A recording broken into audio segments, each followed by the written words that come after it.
오늘도 성령님에 대한 부분을 살펴볼 것인데, 지금까지 우리가 거듭날 때도 성령님이 역사하시고 우리를 거룩한 삶으로 인도하시는 것도 성령님이 하시는 일이다.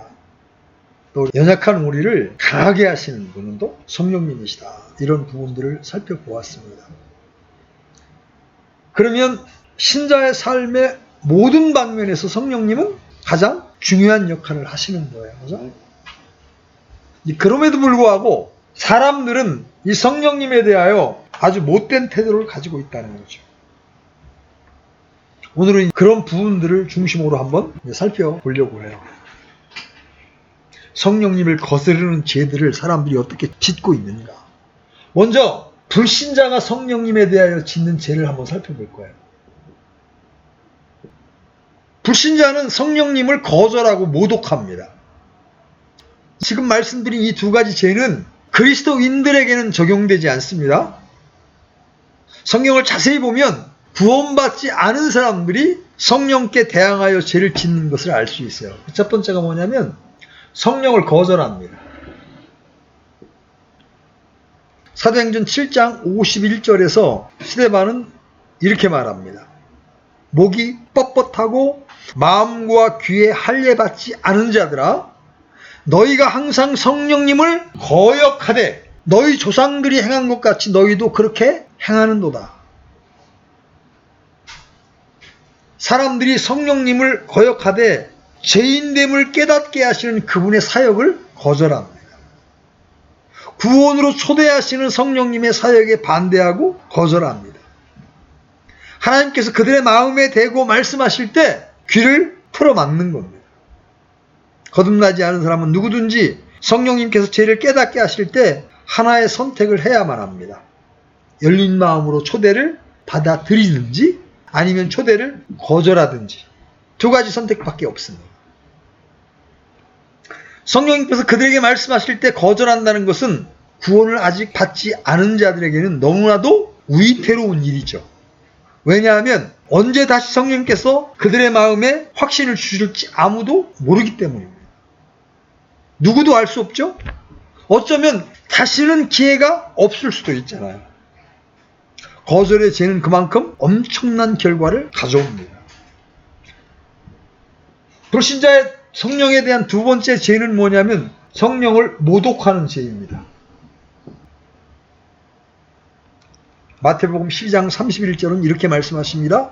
그러므로 내가 너희에게 이르노니 온갖 종류의 죄와 신성모독은 사람들이 용서받되 성령님을 대적하여 신성모독하는 것은 사람들이 용서받지 못하고. 신성모독이라고 하는 것은 성령님에 대해 불쾌하게 여기는 것을 말합니다. 그분에 대하여 매우 무례하게 말하거나 글을 쓰는 것을 말합니다. 성령님을 완전히 부정하기 위해서 경멸하는 것을 말하는 거예요. 깔보는 겁니다. 아주 강하게 그분을 거절하는 것을 말합니다. 무신론자나 기독교에 들어왔다가 겉만 보고 그냥 나간 사람들 또는 토독신앙을 가진 사람들이 하나님의 면전에서 비일비재하게 범하는 죄가 이 신성모독죄입니다. 많은 사람들이 도를 넘는 차원에서 거절 그 이상의 죄를 범합니다. 성령님의 얼굴에 침을 뱉고 심지어 노골적으로 분노를 바라기도 합니다. 이것은 용서받지 못하는 죄로 오늘날 많은 사람들이 오해하고 있는 부분이기도 합니다. 하나님께서 구원을 베푸실 때 누구든지 믿는 자들에게 구원을 주신다고 단순하게 약속하셨죠. 여러분도 기억할 거예요. 성령과 신부가 말씀하시기를 오라 하시는도다. 듣는 자도 오라 할 것이요 목마른 자도 올 것이요 또 누구든지 원하는 값없이 생명수를 취하라. 하나님께서 모든 사람들에게 자유의지를 주셔서 그리스도를 거절할지 아니면 선택할지 개인이 정할 수 있게 하셨습니다. 구원의 선물을 본인이 받기로 결정한다면 구원을 받을 수 있습니다. 그러나 그 선물을 거절하는 사람은 구원을 받을 수 없습니다. 성령님을 향한 신성모독은 바로 이러한 초대에 의도적인 결정을 내려 아니요라고 말하는 겁니다. 이것이 바로 구원을 받지 않기로 반항적인 결정을 내리는 거예요. 하나님은 이런 결정에 반대하여 그를 구원하실 수 없습니다. 그러나 구원을 받기로 기꺼이 결정하는 사람들을 하나님은 구원하십니다. 만일 이 말씀을 듣는 분들 중에 아직 예수님을 구주로 받아들이지 않은 분이 있다면 성령께서 여러분 마음에 말씀하실 때 거절하지 마시고 받아들이십시오. 이 성령을 거절하는 죄, 성령을 모독하는 죄는 불신자들이 일상적으로 짓는 죄입니다. 그런데 성령에 대한 이런 태도는 불신자들에게만 있는 게 아니라 신자들에게도 있어요. 이 말씀을 들으면서 여러분이 혹시 성령님을 불쾌하게 만들고 있지 않은지 잘 점검해 보시고 돌이킴이 있어야 합니다. 아까도 말씀드렸지만 신자의 삶은 성령에서 시작하여 성령으로 끝납니다. 그러나 신자의 삶에서 얼마나 성령님께서 멸시를 받으시는지 모릅니다. 우리 인생의 가장 중요한 손님이신 성령님께서 쫓겨나시는 경우가 비일비재합니다. 그분께서 계셔야 할 자리로부터 몰아내는 일이 아주 쉽게 벌어집니다. 주권을 가지시고 우리를 인도하셔야 하는데 오히려 방해꾼처럼 취급을 당하십니다. 언제부터인가 환영받지 못하는 분이 되셨어요. 투명인간 취급을 합니다. 여러분 보세요. 결혼을 했는데 남편이 아내를 또는 아내가 남편을 투명인간 취급을 해보십시오. 그때 느끼는 소외감, 불쾌한 마음, 여러분 어떠십니까? 자녀들이 부모를 쳐다보지도 않아. 투명인간 취급을 해. 그때 느끼는 소외감 어떻겠습니까? 인간은 또 연약해서 그런 대우를 받을 부분이 있다고 가정합시다. 그런데 성령님은 우리에게 그런 취급을 받아야 될 하등의 이유가 없으시죠? 우리가 거듭날 때도, 우리의 구원의 보증으로 우리를 강하게 하실 때도, 우리를 새롭게 하실 때도 끊임없이 우리 안에서 우리를 도우시는 분, 우리의 위로자가 성령님이신데도 불구하고 우리가 때때로 그 성령님을 투명인간 취급을 한다는 거예요. 성령님과의 여정을 시작하는 가운데 여러분께서 이해하셔야 될 부분이 있어요. 그것은 우리가 성령님을 방해하는 일이 너무나 쉽다는 거예요. 우리 성령님께서 우리의 삶에 역사하실 때 너무 자주 그분을 막습니다. 하나님께서 성경을 통해 우리가 성령님을 어떻게 거스르는 죄를 범하는지를 구체적으로 보여주십니다. 다음에 보실 세 가지는 서로 다른 죄들이 될 수도 있고 하나로 연결되는 죄가 될 수도 있어요. 어떻게 우리가 성령님을 거스를 수 있는지 한 가지씩 살펴봅시다. 첫째는 우리는 거짓을 말할 수 있습니다. 사도행전 5장 1절로 11절에 보면 1세기 초에 하나님께서 강하게 역사하신 사실을 볼 수 있습니다. 하나님의 자녀들도 그 일에 동참했죠. 자신의 것을 내어드리며 희생했습니다. 성령님께서 그들을 감동시키셔서 이끄시자 함께 복음을 위해 일했습니다. 아나니아와 삽비라도 자신의 것을 하나님께 드리고 동참하기로 했습니다. 그런데 자신들의 재산을 팔아서 들고 나오면서 뭔가가 잘못되었습니다. 그 둘은 의논하여 성령님께 거짓을 말하고 땅에 판 돈의 일부를 숨기기로 결정했습니다. 여러분 한번 이 부분을 읽어봅니다. 사도행전 5장 1절로 11절 열어보겠습니다.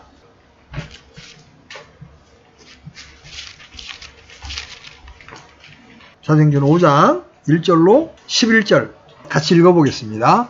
시작. 그러나 아나니아라는 어떤 사람이 자기 아내 삽비라와 함께 소유를 팔아 그 값에서 얼마를 감추었는데 그의 아내도 이 일에 은밀히 관여하였더라. 그가 일부만 가져다가 사도들의 발 앞에 두고는 베드로가 이르되 아나니아여 어찌하여 사탄이 내 마음에 가득 차서 내가 성령님께 거짓을 말하고 땅값의 얼마를 감추었느냐. 땅이 남아 있을 때에 내 것이 아니었느냐? 그것을 판 뒤에도 내 마음대로 할 수 있지 아니하였느냐? 내가 어찌하여 이를 내 마음속에 품었느냐? 내가 사람들에게 거짓말하지 아니하고 하나님께 하였도다 하니 아나니아가 이 말을 듣고 쓰러져 숨을 거두매 이 일들을 들은 모든 사람들에게 큰 두려움이 임하더라. 젊은 사람들이 일어나 그를 둘러싸서 들고 나가 묻으니라. 3시간쯤 시간이 지난 뒤에 그의 아내가 이루은 일을 알지 못하고 들어오매 베드로가 그녀에게 응답하여 이르되 내게 말하라 너희가 땅을 그 값에 팔았느냐 하니 그녀가 이르되 예 그 값이니이다 하거늘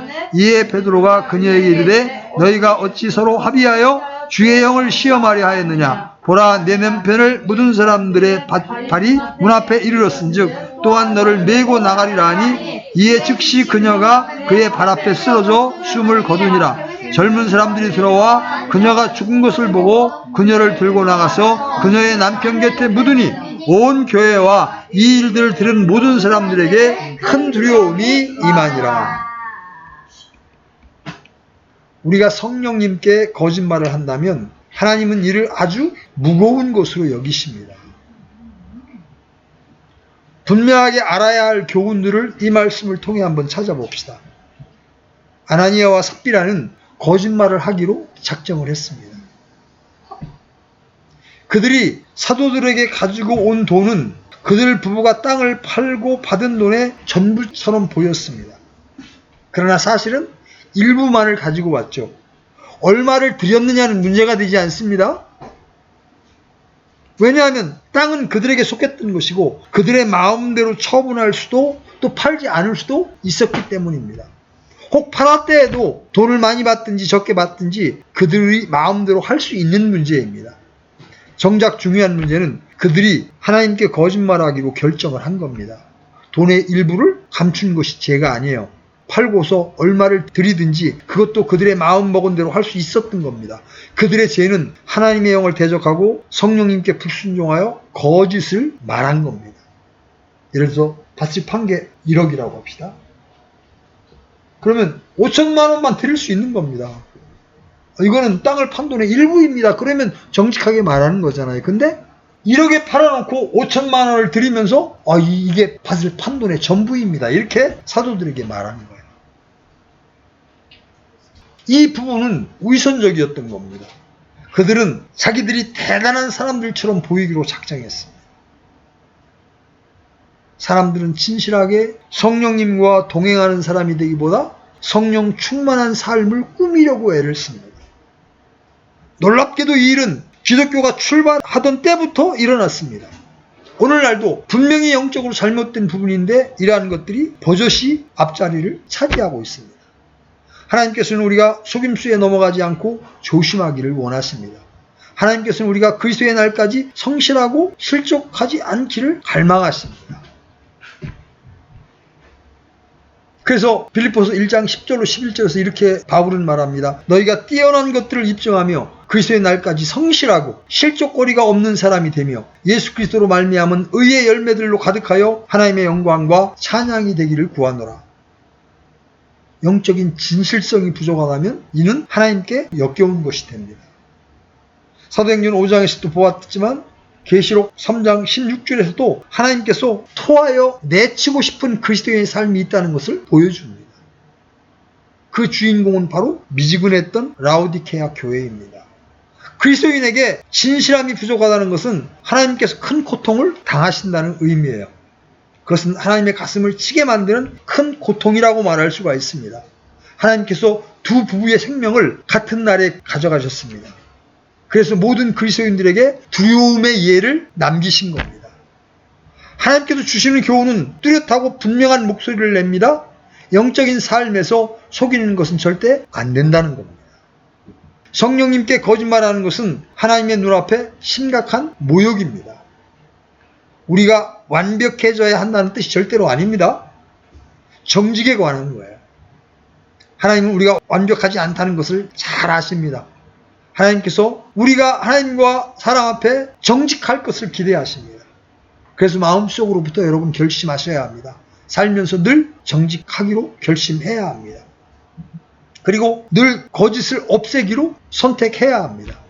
나는 그리스도인이기에 정직한 삶을 살겠다. 이렇게 스스로 다짐해야 합니다. 겉모습만 영적인 사람이 되어서는 안 된다는 거죠. 세상은 겉모습만 하얗게 꾸미는 그리스도인들을 더 이상 보고 싶어 하지 않습니다. 그들이 보고 싶어 하는 그리스도인들은 성령님이 그들의 삶에 열매를 맺으시는 그리스도인들입니다. 그리고 그 열매를 통해서 내주하시는 성령님을 우리가 보여줄 수 있어야 합니다. 우리 안에 의의 열매를 맺어 그것을 세상에 드러내고 성령님께서 내 안에 능력을 주시고 그분이 내 안에 충만히 거하시는 모습을 성령의 9가지 열매를 통해서 보여줄 수 있어야 한다는 거죠. 또 우리는 어떤 죄를 범할 수 있느냐면 성령의 불을 끌 수가 있습니다. 성경은 우리에게 아주 단순한 명령을 주시죠. 여러분 데살로니가 5장 19절 한번 열어보십시오. 데살로니가 5장 19절.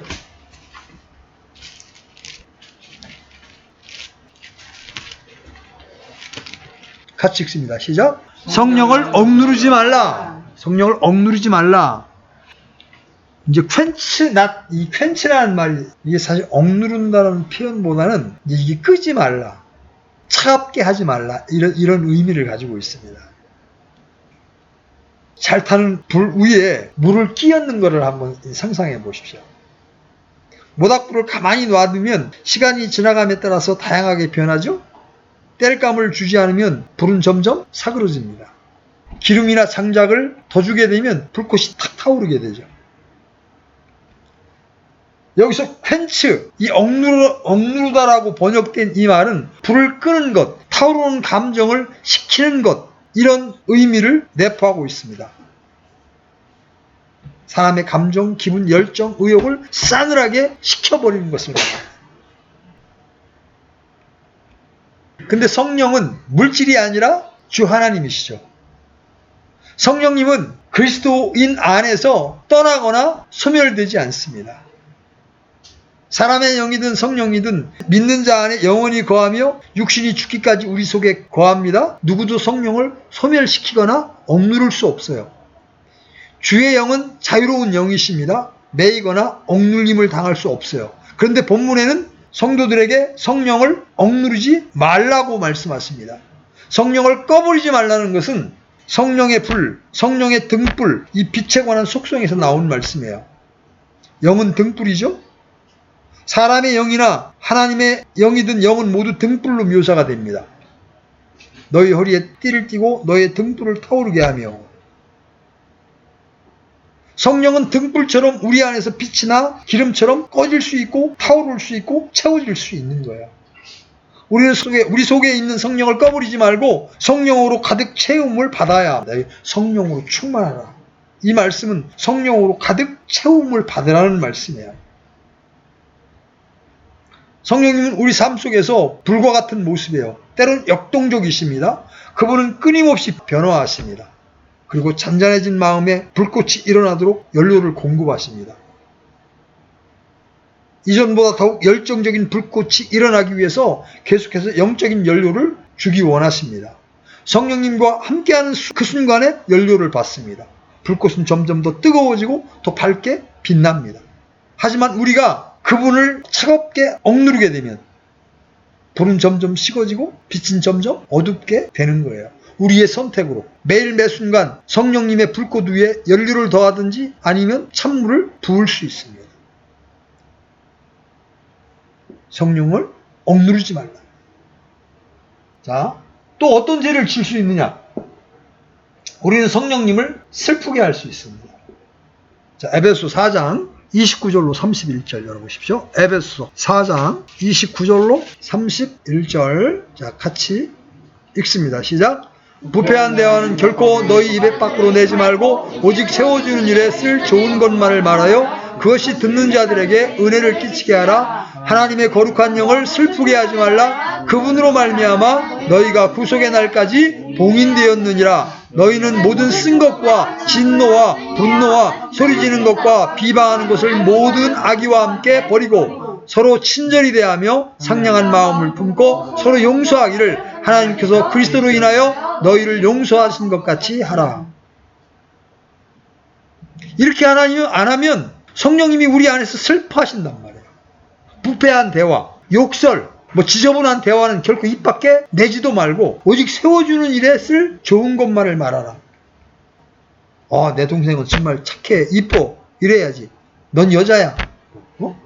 너는 뭐해? 또 형에 대해서도 마찬가지지. 형의 좋은 면만을 말해야 되는데 형의 안 좋은 면만을 자꾸 부각시켜 말해. 그러면 성령님이 어떻게? 슬퍼하신다. 또 성령님이 어느 때 슬퍼하셔? 누구에 대해서 아주 쓴 마음을, 독한 마음을 품을 때, 진노하고 분노하고 소리 지를 때, 비방하는 거 이런 거 하지 말라. 하나님 성령님이 슬퍼하신다. 그리고 오히려 어떻게 해야 돼? 32절 봐요. 32절. 서로 친절히 대하며 상냥한 마음을 품고 서로 용서하기를 하나님께서 그리스도로 인하여 너희를 용서하신 것 같이 하라. 여러분, 우리는 얼마든지 성령님을 이렇게 슬프게 할 수가 있어요. 그건 죄입니다. 슬프게 한다는 말은 정신적으로 고통을 주는 것을 말해요. 답답함을 느끼게 한다는 의미가 있습니다. 이 단어는 우리와 성령님 사이가 아주 가깝다는 것을 암시하는 거예요.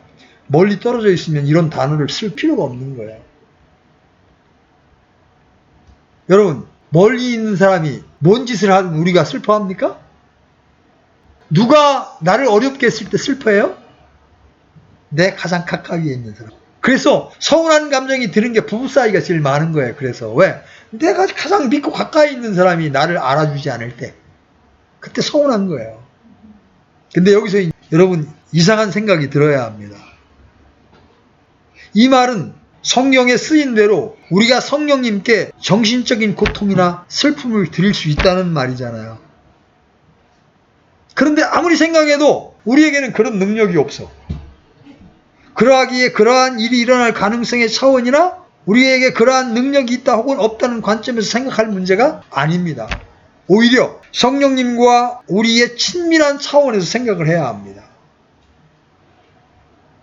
성령님께서는 나와 더 가깝게 개인적인 관계를 맺기를 원하십니다. 성령님께서는 실제로 우리와 가까이 계십니다. 우리 안에 살고 계십니다. 그분께서 슬픔이나 근심을 가질 수 있다고 성경이 말씀하시기 때문입니다. 또한 그분은 우리와 개인적인 관계를 원하시는데 우리가 그분과 개인적인 관계를 갖지 못할 때 가까이 계심에도 근심하시고 고통을 느끼신다는 거예요. 남이 나를 투명인간 취급하는 것도 열받잖아요. 그죠? 여러분이 직장에 갔는데 흉만이가 다음 달부터 직장을 가. 근데 사람들이 자꾸 나를 투명인간 취급해. 그러면 정말 직장 다니고 싶은 마음이 딱 떨어집니다. 근데 남들도 그럴 때 내가 상처를 받는데 나와 가장 가까운 관계인 성령님을 우리가 투명인간 취급하면 성령님은 우리 안에서 슬퍼하시는 거예요. 하나님은 우리와 더욱 가까이 있기를 원하시고 친밀한 관계를 나누시기를 원하시는 거예요. 하나님 우리 마음에 영적인 친근함을 주기를 원하시는 거예요. 그래서 우리는 한순간이라도 성령님의 마음을 무겁게 했다면 즉시 바로잡아야 합니다. 그런 느낌이 들자마자 고쳐야 합니다. 그분의 임재에 민감하고 항상 열린 대화를 나누시기를 열망해야 합니다. 여러분들이 부지식간에 욕이 나올 수 있잖아요. 운전하다가도 누군가가 이렇게 끼어들기를 하면 S자 발음이 싹 나온다고. 그때 여러분 즉시 이것도 내가 육신이었구나 깨달아지는 순간 바로 주여 제가 또 입술을 지키지 못했습니다. 주의 보혈로 저의 이 허물을 씻어주십시오. 즉시로 하나님 앞에 여러분 돌이켜야 합니다. 그렇지 않고 성령님이 우리 안에 주시는 부담을 거절하고 둔감해지면요 그냥 쌍욕을 입에 달고 살아. 요새 어린애들 대화를 보면요 대화의 50%가 욕이야. 18 S가 그냥 끊임없이 튀어나옵니다. 왜 그래요? 이게 마지막 때의 모습입니다. 마귀가 우리 삶을 지배하고 있는 거예요. D.L. 무디는 이렇게 말했습니다. 저는 믿습니다. 우리 마음에 교만도 없고 이기심도 없고 거창한 야망도 없고 자기만을 추구하는 것도 없으며 하나님의 법을 거스르는 모든 것도 없다면 성령님께서 우리 마음 구석구석을 채우실 것입니다. 그러나 만약 교만으로 가득 차고 내가 잘났다는 교만이죠. 자만심으로 가득 차고 야망과 자기 추구와 자기 만족과 세속적인 즐거움으로만 가득 찬다면 성령님을 위한 공간은 없을 거예요. 그리고 제가 믿기로 어떤 이는 하나님께 충만하게 해달라고 기도합니다. 문제는 자신의 속을 성령님이 아닌 다른 것들로 가득 채우고 나서 기도한다는 것이 문제입니다. 이게 D.L. 무디가 말했던 부분이에요. 우리가 가까이 계신 그분을 억누르면 또 슬프게 하면 성령님께서 역사하시는 그 불꽃은 점점 사그러집니다. 성령님께서 우리 삶에 일하지 아니하시면 성령님의 열매 또한 자라지 못합니다. 우리는 이런 일이 벌어지면 금방 느낄 수 있습니다. 삶이 냉랭해지고 성령님께서 저만치 멀어진 것을 느낄 수가 있습니다. 우리가 멀리 간 것입니다. 성령님과 우리가 마음이 분리되고 있다는 것을 알게 되고 곧 우리는 그분과의 친밀감을 그리워하게 됩니다. 성령님과의 교제를 원하게 됩니다. 어느 순간에 우리는 이렇게 기도할지 모릅니다. 성령님, 제 마음을 살피시고 제 안에서 새로움과 올바름을 회복시켜 주십시오. 제가 그것을 열망하도록 만들어 주십시오. 이런 기도가 내 마음속에서 나오려고 한다면 그 순간을 놓치지 마십시오. 즉시로 무릎 꿇고 그 기도를 계속해 나가야 됩니다. 인도에 그을린 양심처럼 둔감한 상태가 되지 마시기를 바랍니다. 언제든지 성령님으로부터 멀어졌다고 느끼는 순간 죄를 회개하고 최대한 빠르게 성령님과의 교제를 회복하십시오. 만약 그리스도를 신뢰한 분이라면 하나님의 경고에 주의를 기울이셔야 합니다. 성령님을 근심하게 하는 죄는 우리의 삶에서 성령님의 역사를 그치게 합니다. 스펄전은 이렇게 말했습니다. 하나님의 거룩한 영이 없다면 우리는 아무것도 할 수 없습니다. 바람 없는 돛단배요 말 없는 마차나 마찬가지입니다. 마른 가지처럼 시들어져 갈 것입니다. 불에 타지 않는 석탄처럼 아무 쓸모없는 존재가 될 것입니다. 불꽃 없는 희생제물을 드리려 한다면 성령님은 받지 않으십니다. 우리가 성령님을 계속 반대하려고 한다면 삶에서 기쁨의 모든 순간들은 없어질 겁니다. 우리가 지금까지 살펴본 성령님의 놀라운 사역과 그분의 역사하심에 대해서 깊이 생각해 보십시오. 어떤 그리스도인들도 그렇게 자유롭고 놀라운 불꽃이 우리 인생에서 꺼지길 원치 않습니다. 그러면서도 그리스도인이 성령께 거짓말하고 그분의 불꽃에 물을 끼얹고 가장 친밀한 분을 슬프게 할 수 있습니다. 그분은 세상에서 찾을 수 없는 분이십니다. 그분을 슬프게 하지 마십시오. 그분의 행로를 막지 마십시오. 그것이 우리 안에 거하시는 성령님과 친밀한 교제를 누리는 비결입니다. 성령님에 대해 우리가 해야 할 일은 이것입니다. 성령으로 채움을 받으라. 성령의 충만함을 받으라는 말씀이죠. 성령을 따라 행하라. 성령을 따라 걸으면 정죄함이 없습니다. 성령을 따라 걸으면 우리 안에서 율법의 의가 성취됩니다. 성령을 따라 걸으면 성령의 일들을 생각하게 됩니다. 성령을 통해 몸의 행실을 죽이면 우리는 살게 되는 겁니다. 그럼에도 신자들이 성령을 괴롭게 합니다. 성령을 슬프게 합니다. 성령을 무시합니다. 여러분 오늘 이 말씀을 마무리하면서 여러분의 성령님과의 관계를 다시 한번 살펴보십시오. 혹시 내가 정직하지 않게 하나님께 거짓말함으로 죄를 지은 적은 없는가? 성령의 둔감함으로 성령을 억누른 적은 없는가? 또 소리 지르고 악의를 품고 쓴 마음을 품음으로 성령을 슬프게 하지는 않았는가 살펴보십시오. 이런 것들이 죄진 다음이라야 우리는 성령 충만을 기대할 수가 있는 거예요. 성령이 우리 마음을 탁 채우게 될 때 우리는 맺지 말라고 해도 성령의 열매, 사랑과 화평과 기쁨과 부드러움과 선함과 믿음과 온유와 절제라고 하는 이 열매를 맺으면서 성령님과 동행하는 삶을 살아갈 수 있게 되는 거예요. 우리의 발걸음이 이러한 성령님과 친밀하게 동행하는 그런 발걸음이 되기를 주님의 이름으로 권면을 드립니다. 아멘.